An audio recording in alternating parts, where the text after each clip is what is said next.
Welcome, everyone, to this special episode of the OnPoint podcast. I'm John Briggs, Global Head of Economics and Market Strategy for NatWest. This year has clearly presented a growing list of unprecedented risks and challenges for both investors and corporates. The war in Ukraine, global supply chain issues, inflation, rising borrowing costs, broadly turbulent market conditions, just to name a few, are weighing heavily on the minds of financial leaders, and uncertainty around how and when these challenges will be resolved remains high. Today, we're going to focus on how companies can make their fundraising strategies more resilient in the face of these risks and challenges.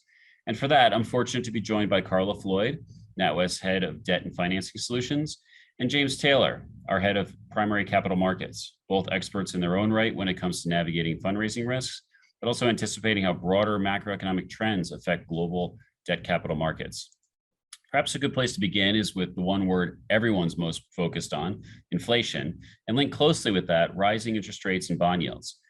Quickly as a preface, at NatWest, we see inflation having peaked in the US and starting to come down. The question is now at what pace? While in the UK and Europe, inflationary pressures remain high, but there's also a larger impact on consumers via the cost shock, an uncomfortable situation to say the least.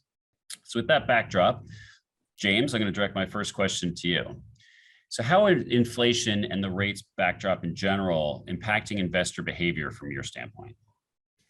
Thanks a lot, John. Thank you for the intro. So yeah, I guess we're starting with with a pretty big question there that, as you say, is also hugely topical. And I think the short answer is that it's dramatically impacting investors' behavior. We've had 14 years of easy monetary policy and central bank support. So I guess it's to be expected that as that turns, you're going to see some pretty meaningful shifts in the way that investors are positioning. Let me just try and sort of draw out a few of the main changes in behavior that we've seen, certainly over the year-to-date period. I think the first one is that some of the duration sensitivity is now turning into credit risk sensitivity. So I think investors are asking themselves, at what point do higher rates pose a threat to growth and ultimately to default risk, as far as creditors are concerned? And I think there's heightened sensitivity to those credits which are more vulnerable in a slower growth, less monetary support type environment. I think the second and obviously related impact to investor behavior is around them charging higher risk premiums, which is manifesting both in terms of wider credit spreads, but also in terms of higher new issue concession.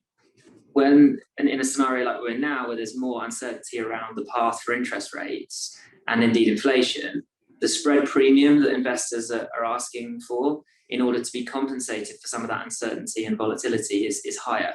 So if you look at new issue concessions in euro-denominated investment-grade corporates, for example, which averaged 5 basis points last year, are at about 11 basis points year to date.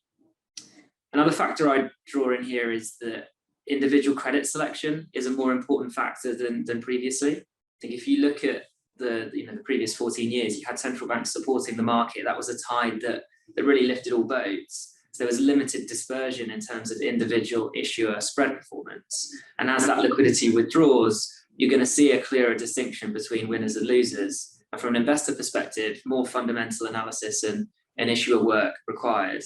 And then the final thing that I'll mention in terms of the way that this inflation and rates backdrops and impacting investor behavior is in terms of outflows. So the higher rates are clearly hurting total returns. And in some cases, that's prompting fund outflows. And just having less cash in the system is also contributing to some of this higher volatility and spread pressure. So a big question to start us with there, John, but hopefully an answer that gives you a little bit of context. That's great context, James. So Carla, that's James talked about investor behavior. So let's switch to the issuer side of things real quick. So how do issuers manage, the reality that issuance windows and conditions are much less predictable in the past in dealing with this market volatility, especially?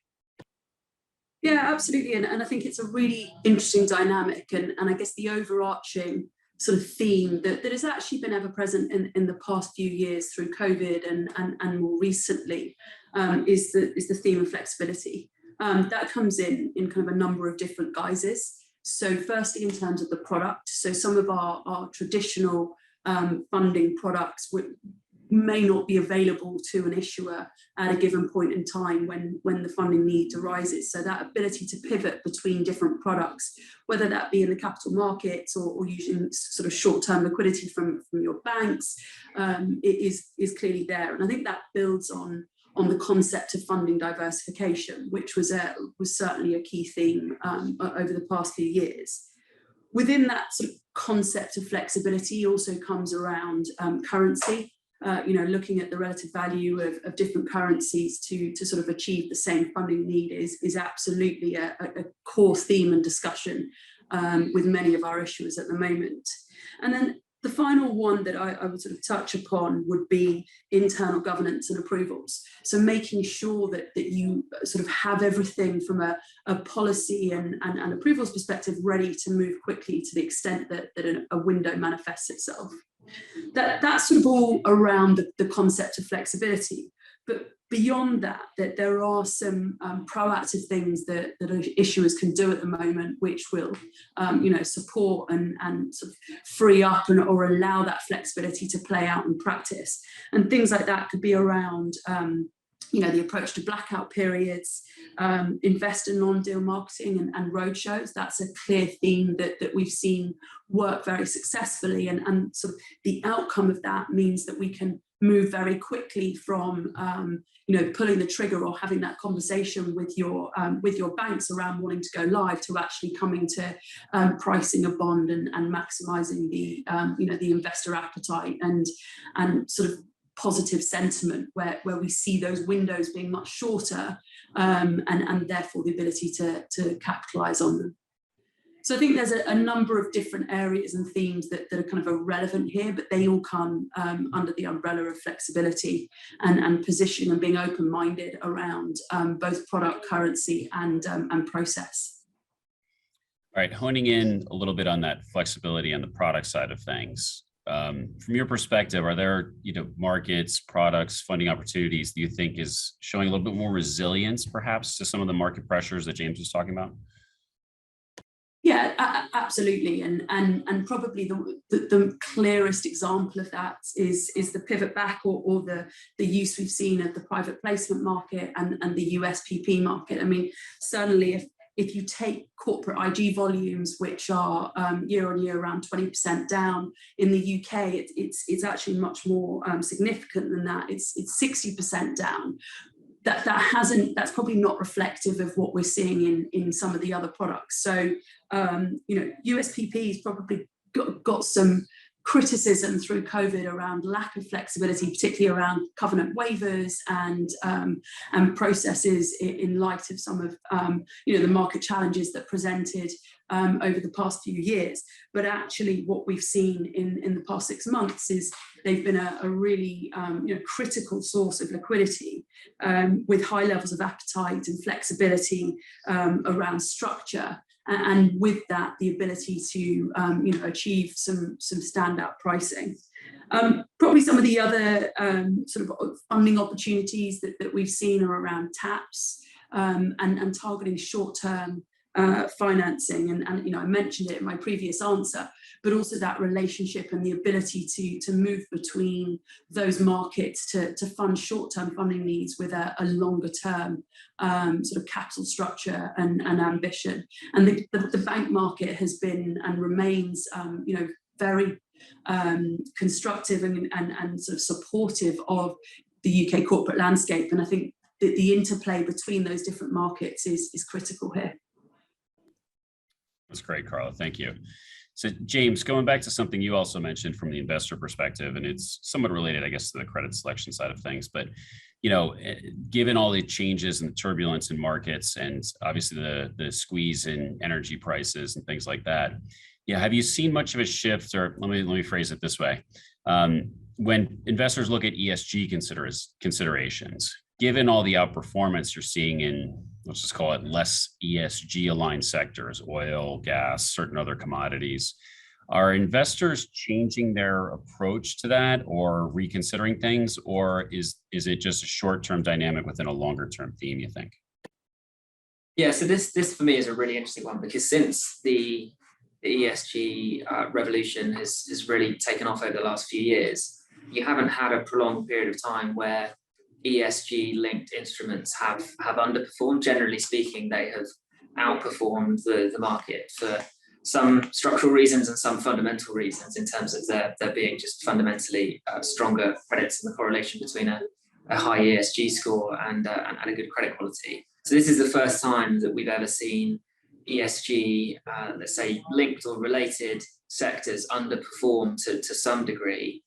And I think that this is an interesting question, but also one that probably has a pretty direct answer, John, and that's what you alluded to. I think this is just a short-term phenomenon within a longer-term structural shift. I don't think that the move towards ESG certainly transcends what we've seen in terms of individual security performance over the last few months. And if you think about how entrenched this direction of travel is now, you have an increasing regulatory push.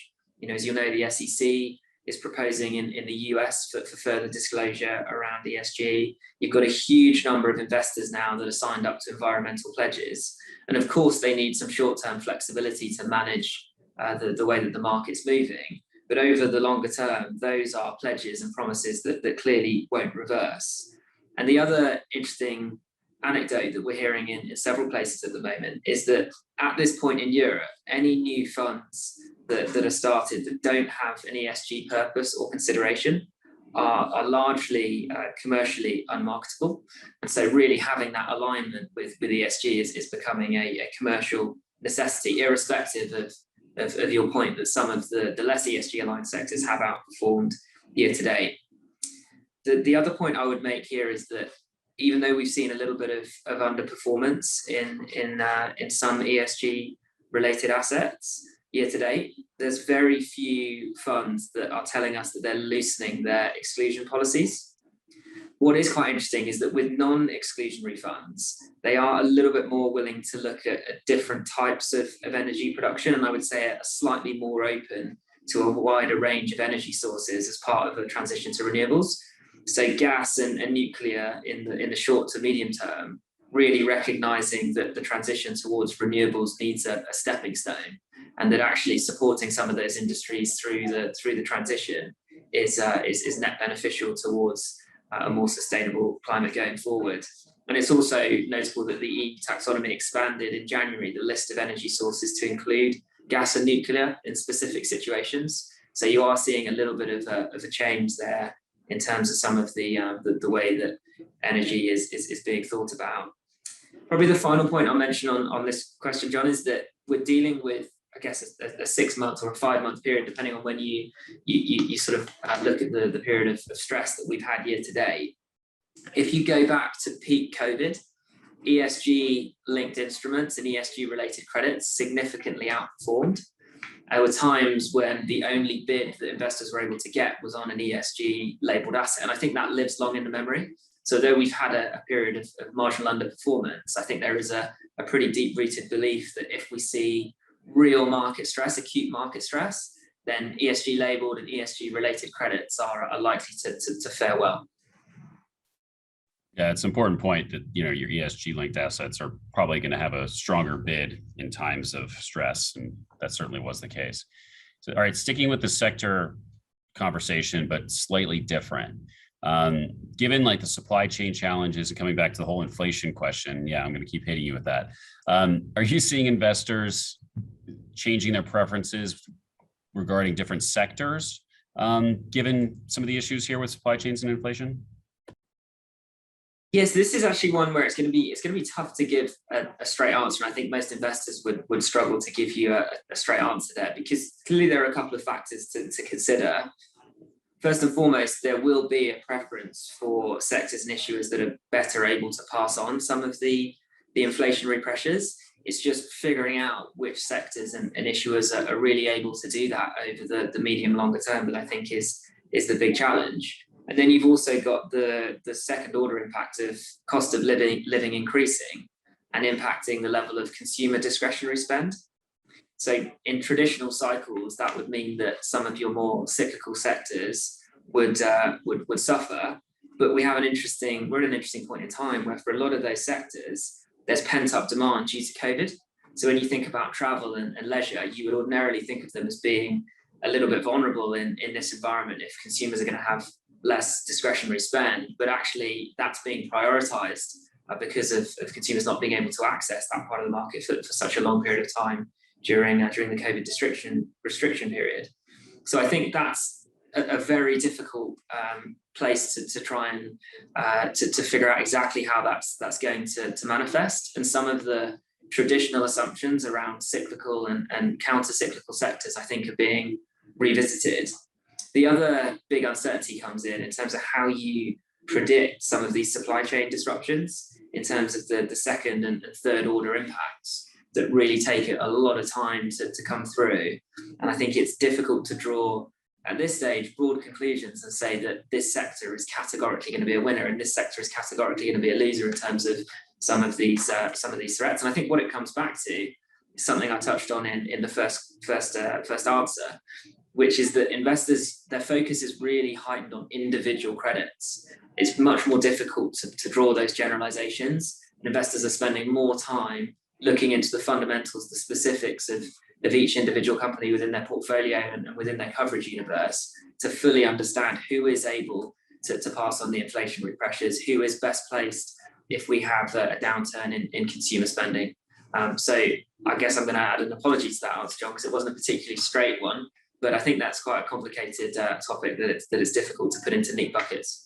And I'd probably add that it comes back to the value of that investor work away from a transaction, being really clear around your story, where you stand and your response to supply chain pressures, margin compression, and the cost of living crisis is absolutely critical.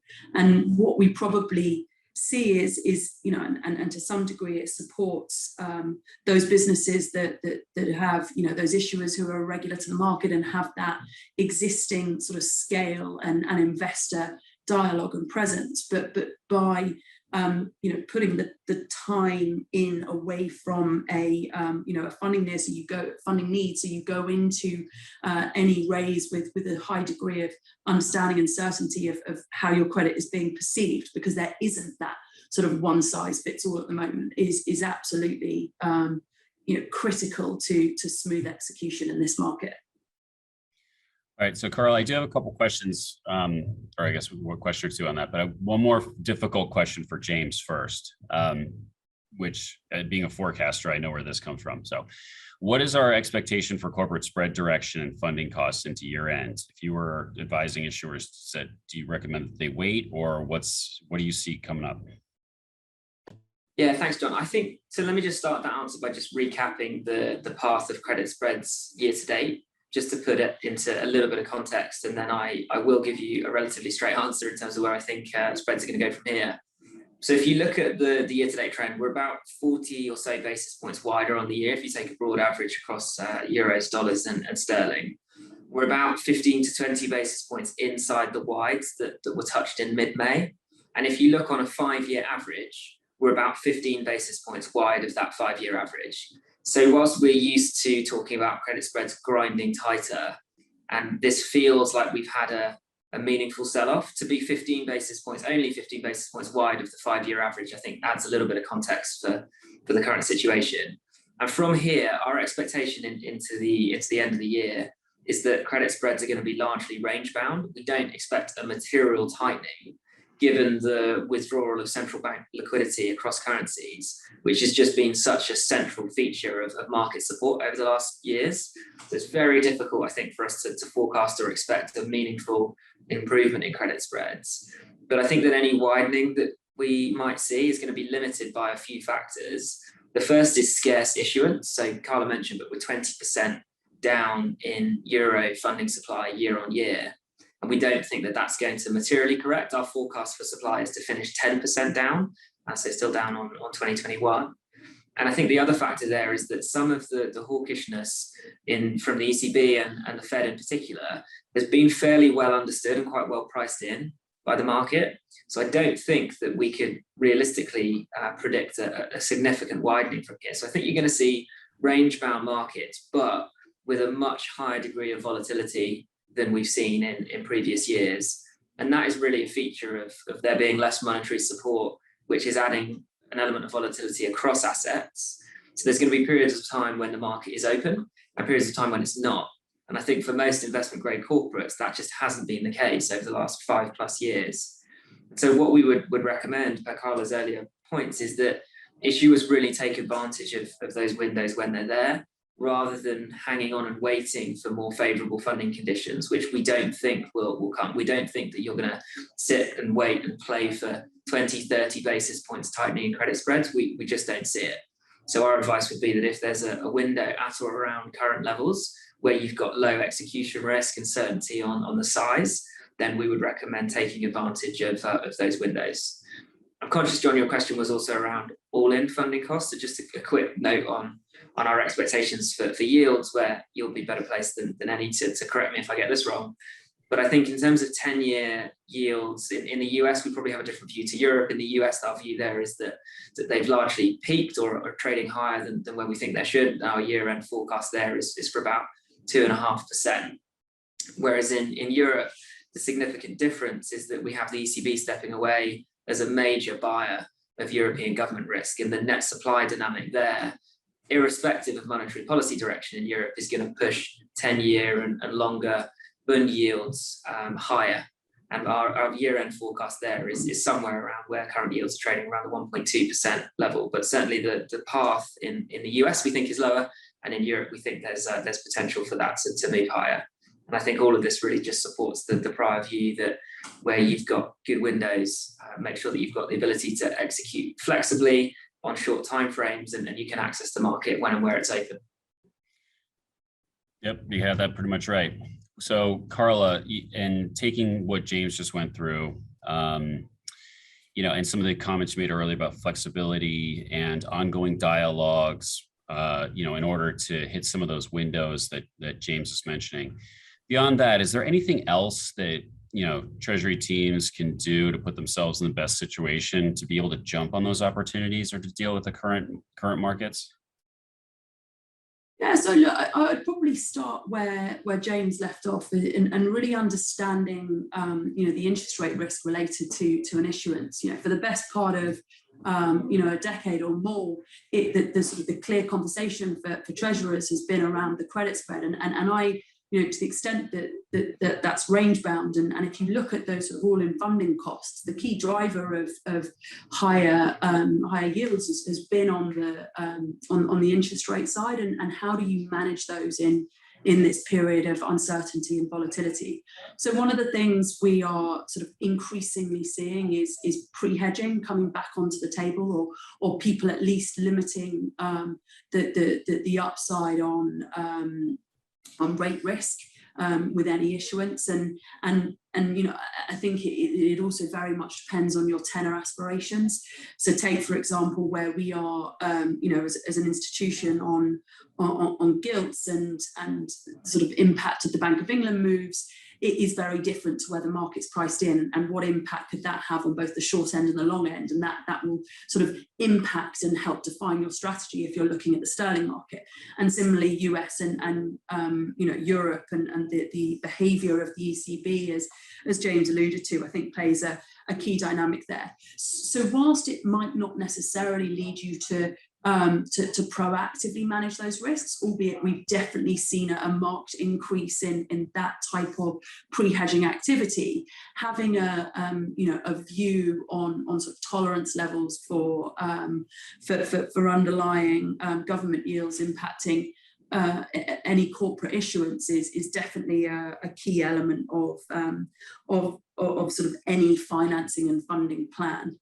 The other bit, it is, sort of excuse the repetition on the flexibility point, but the other bit is really understanding the different markets and being ready to pivot. And actually, one of those sort of reflections I have when I think about this is, in response to COVID, the way that a lot of corporates, take UK corporates as a brilliant example of this, pivoted from having only been bank funded or perhaps touched in the US private placement market, but then you get the launch of the CCFF and the government COVID schemes, and how that opened up a different approach to treasury policy and funding platforms, and that momentum should be continued.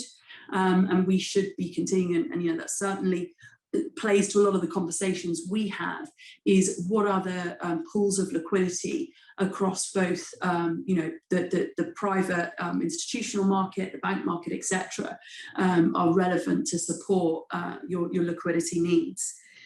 The other bit, and probably the only one that we haven't mentioned today, is also around the documentation in that. How do you make sure that you've got the the docs? We've seen, for example, people an increase in EMTN programs being implemented for debut issuers or updated to give that required flexibility. But a lot of it, in summary, is just remaining nimble and aware of the different factors, but also it's a bit of a reset. It's a reset in some relatively long-standing behaviours that have been allowed and able to sort of govern a treasury policy over the past decade because of the sort of perpetual low rate and low volatile markets that we've been operating in. It's definitely a different backdrop. And as a result, that does sort of require a change in outlook and behaviour. But fundamentally, if you look historically about where all-in funding levels are still being achieved today versus the noughties, I think we can still take a lot of comfort that there are some sort of attractive levels of funding there across the credit curve and across the different currencies. That's great. Thanks, Carla and James. Very good advice all around. And that's all that we have time for. So I want to thank everybody for listening and for tuning into this episode of OnPoint. Please do subscribe to our channel to get future episodes. Navigate to www.natwest.com for any of the latest updates we have on what's moving markets and other subjects like this. We also encourage you to follow us on social media to get all of our latest content. And with that, we'll speak to you again soon. Thank you.